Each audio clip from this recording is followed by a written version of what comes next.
the involvement of these outside powers into the region do make the situation much more vulnerable and volatile and unpredictable. It helps build this vicious cycle. When we ask Americans, do you view China as a military threat? Most people say no.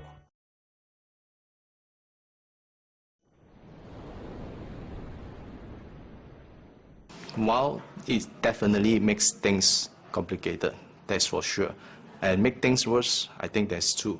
That the involvement of these outside powers into the region do make the situation much more vulnerable and volatile and unpredictable. What we need now is actually just to calmly and rationally finish the COC negotiation and put down a framework for the future conduct of behavior. And the COC negotiation does not have U.S. participation in it. It is between China and the ASEAN countries. That should proceed, and that should be completed as soon as possible. U.S. intervention in the South China Sea to some extent complicates the whole issue because it helps build this vicious cycle.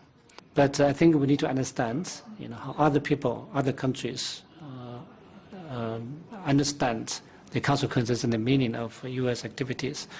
When there are suspicions in other countries about U.S. activity, and you help build this vicious cycle, the more U.S. intervenes, other countries may feel compelled to react and respond with power, with assertive measures as well, or countermeasures.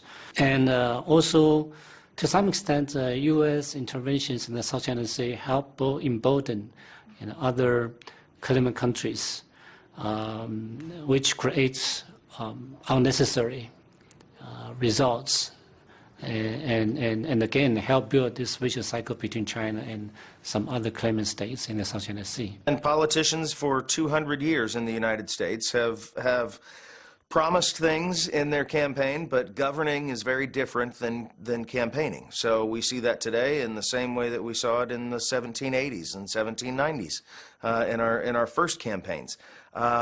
And so, yes, politicians make judgments about where are we going to get votes.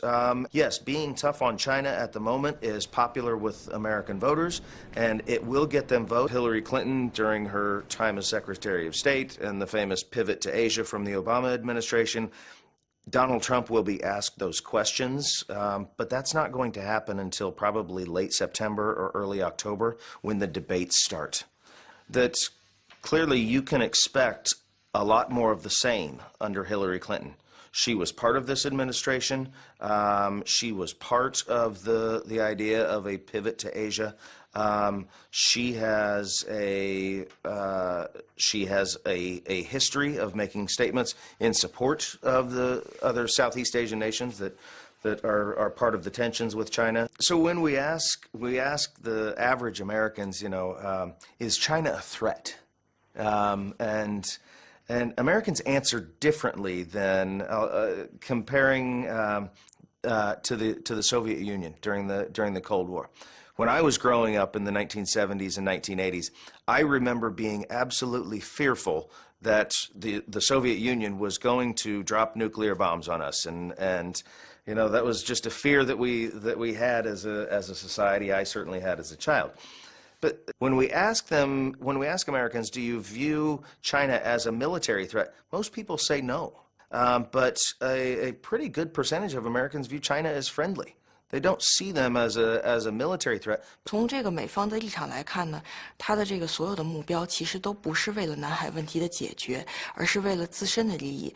这样的目标不可能最后引到这个南海问题的和平解决，或是南海的这个和平和稳定，只能造成更多的问题。我们大家都知道一个很简单的逻辑：如果一个人或者一个国家，他的目的只是为了私利，为了一个小团体的利益，应该说更多人的利益、更多国家的利益会受损，这是一个非常容易被接受的这样的一个逻辑，也是一个真理。